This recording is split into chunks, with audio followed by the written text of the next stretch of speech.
Buenos días y bienvenidos al episodio número 8 del Proyecto Mozo. Hoy estaremos entrevistando a Amanda Silva. Ella nos hablará un poco sobre la fundación de Habitat y sobre el mundo de las fundaciones sin fines de lucro. Así que no te lo pierdas.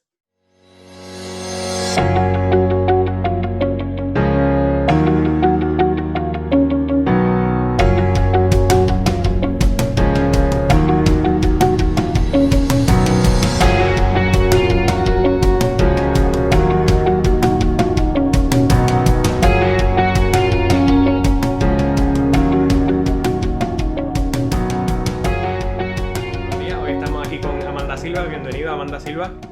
Gracias, un placer estar aquí contigo. Pues rápido vamos a empezar con las preguntas y la primera sería para que el público te conozca, si te puedes presentar al público cuál es tu nombre y también a qué te dedicas. Pues hola, mi nombre es Amanda Silva, soy la directora ejecutiva de una organización sin fines de lucro que se llama Habitat for Humanity of Puerto Rico. Es una organización que es una afiliada de Habitat for Humanity International que tiene afiliadas en todos los estados de los Estados Unidos y en sobre 70 países. Y la visión primordial de Habitat es proveer estabilidad, autosuficiencia y un mejor futuro a personas de ingresos bajos a través de una vivienda digna y asequible. ¿Y cómo comenzó Habitat en Puerto Rico? ¿Cuál ha sido la obra de Habitat? Sabes que está en muchos países, así que ¿cómo empezó específicamente en Puerto Rico? Que sufrimos por el huracán María, que se destruyeron muchos hogares, ¿verdad? Que tuvieron que haber trabajado mucho para crear esos hogares y cómo se ha financiado todo este esfuerzo. Pues mira, Habitat for Humanity of Puerto Rico fue incorporado en el 1997. La organización en matriz queda en Atlanta, Georgia, y fue incorporado en 1976. La razón por la cual se crea el capítulo de Habitat for Humanity of Puerto Rico es, pues no somos únicos, pero a muchos países y también Puerto Rico sufren de vivienda asequible. Hay muchas personas que el ingreso no le da para tener una vivienda propia.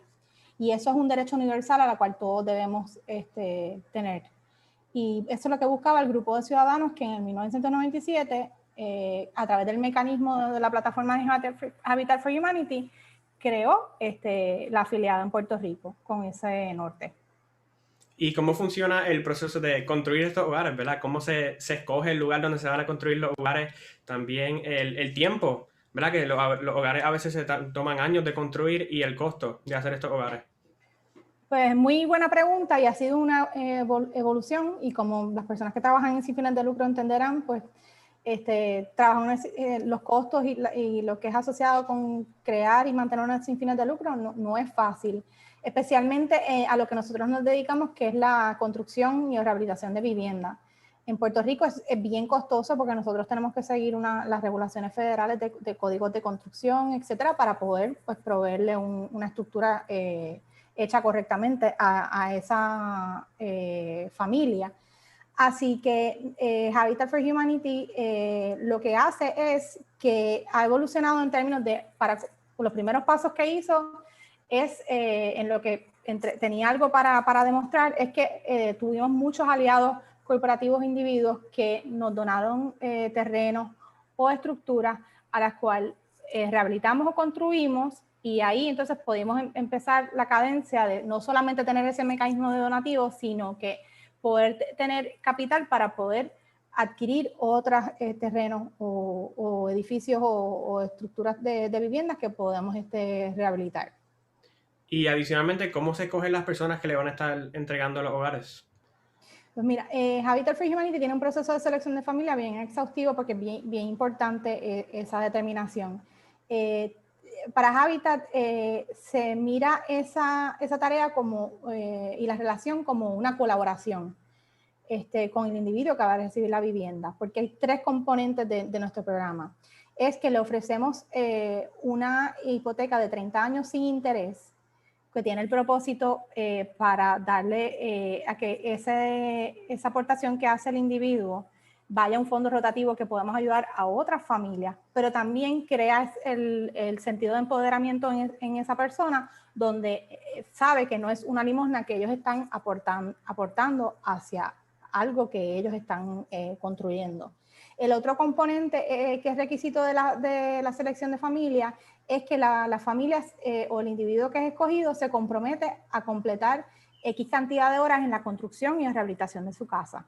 Eso quiere decir que los días que tiene disponible va al lugar del proyecto que estemos realizando y dona de su tiempo en la construcción, ya sea pintando, hay todo tipo de ayuda, pero tiene también el propósito, igual que el pago de hipoteca sin interés, sino para crear orgullo por lo que está haciendo y también pues empoderamiento en que no es una limosna, es algo que quizás no tiene los medios por haberlo conseguido por método propio, pero ese trabajo que está haciendo nos ayuda a nosotros a abaratar los costos para poder proveerle esa vivienda. Y el otro componente es que también, como el concepto de hábitat es que pasan a ser dueños, no es renta, porque tienen para crear un activo para esa familia, pero también para generaciones futuras, es que le damos, tienen que completar unos talleres de educación. Y entre ellos el más importante es pues, el de finanzas, también mantenimiento del hogar y otras cosas más chéveres en términos de desarrollo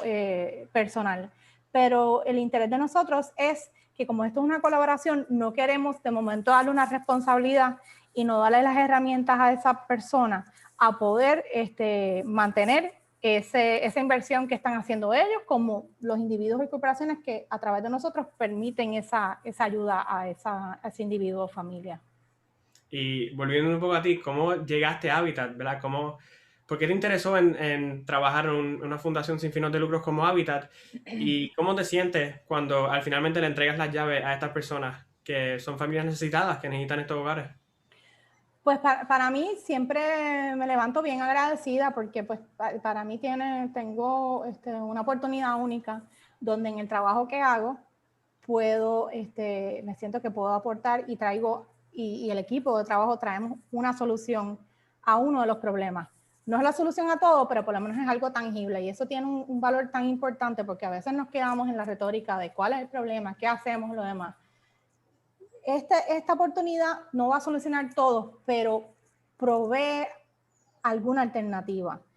Y les tengo que decir, cuando tú le entregas las llaves a una persona, que significa, o sea, una casa que aquí a lo mejor muchos los tomamos por sentado, que tenemos un baño, que tenemos un piso, que tenemos un techo seguro, que no tenemos que salir corriendo cuando ocurre un desastre natural, pues no tiene precio, porque sabes que le estás dando una herramienta no solamente para ellos inmediatos, sino para pues, generaciones futuras, porque es algo que es de ellos. Y si lo mantienen de una manera positiva, pues les sirve para ellos y les sirve también un activo para metas que tengan en la vida, como cualquier otro de nosotros que utilizamos nuestra vivienda también como un activo. Sí, y también muchos adolescentes cuando terminan la escuela superior no se imaginan ellos mismos trabajando en fundaciones sin fines de lucro. Muchos quieren ser doctores, abogados o ingenieros. Si un adolescente quiere trabajar en estas fundaciones sin fines de lucro, ¿qué tú sugieres? ¿Qué carrera pudiera estudiar en la universidad para poder tener, ¿verdad?, en la experiencia para poder trabajar en unas fundaciones de lucro, sin fines de lucro?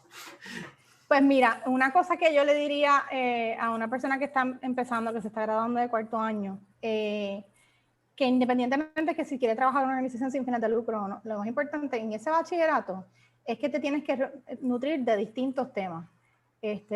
Así que ese bachillerato aprovecharlo y utilizar que cojas temas no solamente de manejo de negocios, sino también la parte social, nutrir el intelecto, destrezas de escribir, etc. Y eso lo logra tomando clases de distintos temas. O sea que para mí un bachillerato en artes liberales, pero también con concentración en negocio, en business, creo que es algo bueno que sienta la base para poder tener una experiencia en cualquier tipo de trabajo que quiera. En el trabajo de sin fines de lucro, lo reitero también porque está el aspecto de la misión que uno cumple. Y, no importa si construyes casa o le das comida a los deambulantes, etcétera. Tienes que también tener, para poder tú poder hacer ese servicio, tienes que saber cómo corre una organización. Y ahí es que está la base que tienes que tener la sensibilidad, el conocimiento humanístico, pero también el de cómo correr algo efectivamente para que puedas seguir continuando ayudando a gente. Volviendo a la pregunta, que yo creo que también ayudan, que quizás me ayudó a mí, que lo encontré después. Yo estudié, por ejemplo, un bachillerato en desarrollo sostenible, porque la universidad donde yo estudié, que quedaba en Washington, D.C., pues obviamente tenía un aspecto a todo internacional. Y desarrollo sostenible, pues también es sobre los derechos universales básicos que tienen los individuos, y entre ellos, pues la vivienda, el derecho a salud, etcétera. Lo importante era que yo quería regresar a Puerto Rico, y no necesariamente, pues Puerto Rico tiene organizaciones internacionales. Así que con eso en mente, mi primer trabajo fue en un municipio de Puerto Rico, y creo que eso es una experiencia única que todo el mundo debe tener. Siempre debes tener una experiencia en gobierno, porque el gobierno afecta a todo. Luego de eso, supe de los estudios que hay, que no sabía que había esa disciplina que se llama planificación, y planificación es multidisciplinario. Existe planificación urbana, planificación social, planificación económica. De hecho, yo soy una de las que creo que no debe ser que uno se especifique en uno, sino que debe ser que tengas una experiencia en todo.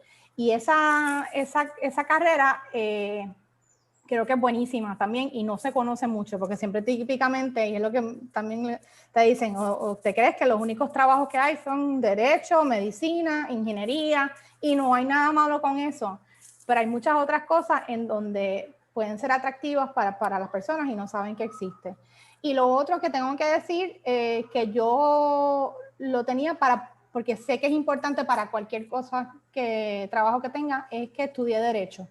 Creo que cualquier ciudadano se beneficiaría de estudiar esa carrera si tienes pues el lujo de poder hacerlo.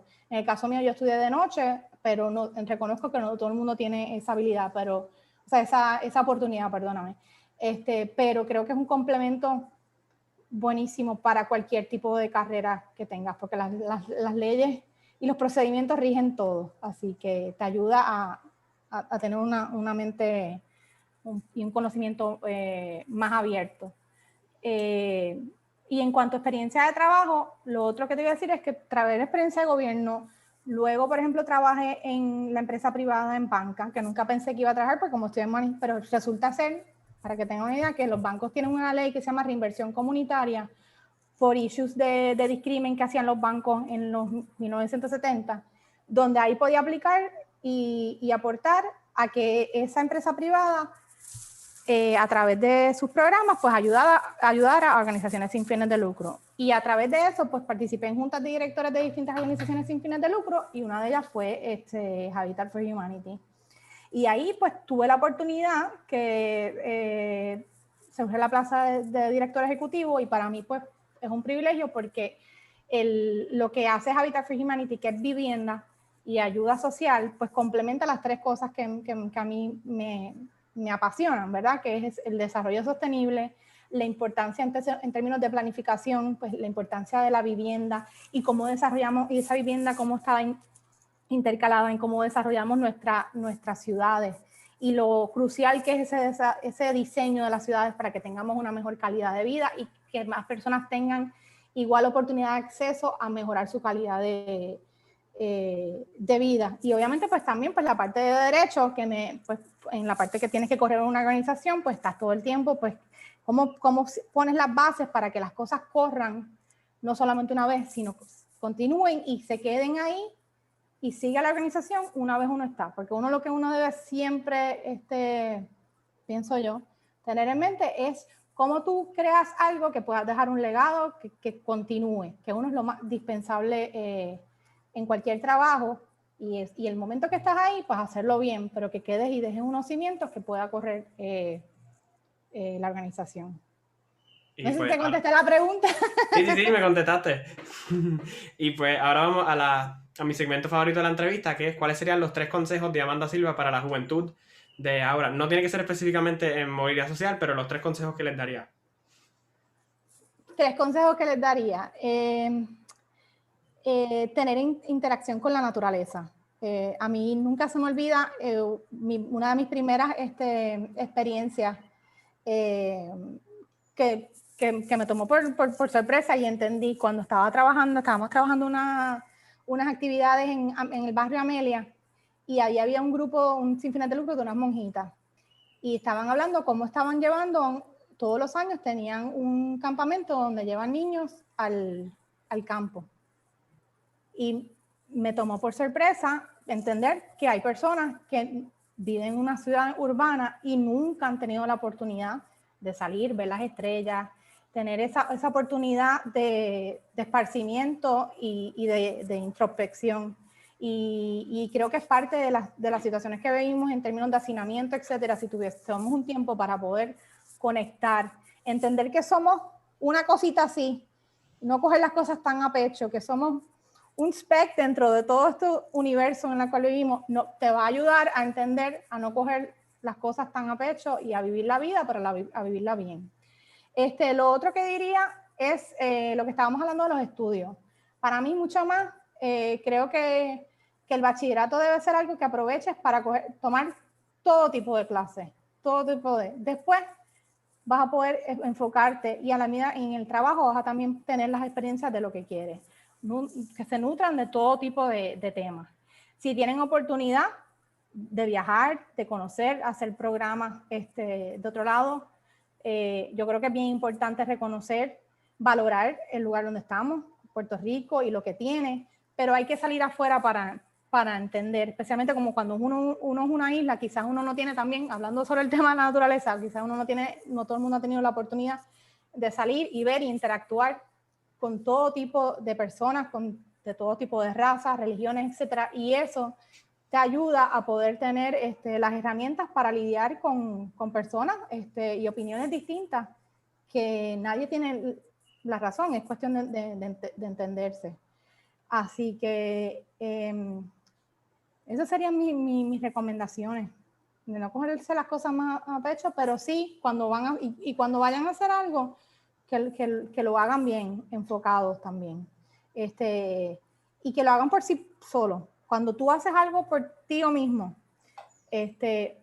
lo tienes que hacer, tienes que escribirlo, tienes que hacer el trabajo, etcétera, son destrezas que nadie te las quita. A veces algunos recaemos en que mi mamá me llame a esta persona o lo que sea. Lo más que uno aprende es en el día a día. Igual en la universidad, no es tanto en las clases, lo que vas a tener es en el día a día de tener que interactuar con gente, etcétera. Y eso te va a las destrezas interpersonales que te van a dar éxito en tu trabajo, no solamente los estudios. Está bien, pues gracias por estar aquí y hacer esta entrevista. Gracias por la entrevista, ha sido un placer, espero poder haber contestado tus preguntas y a las órdenes siempre en Habitat for Humanity de Puerto Rico. Adiós.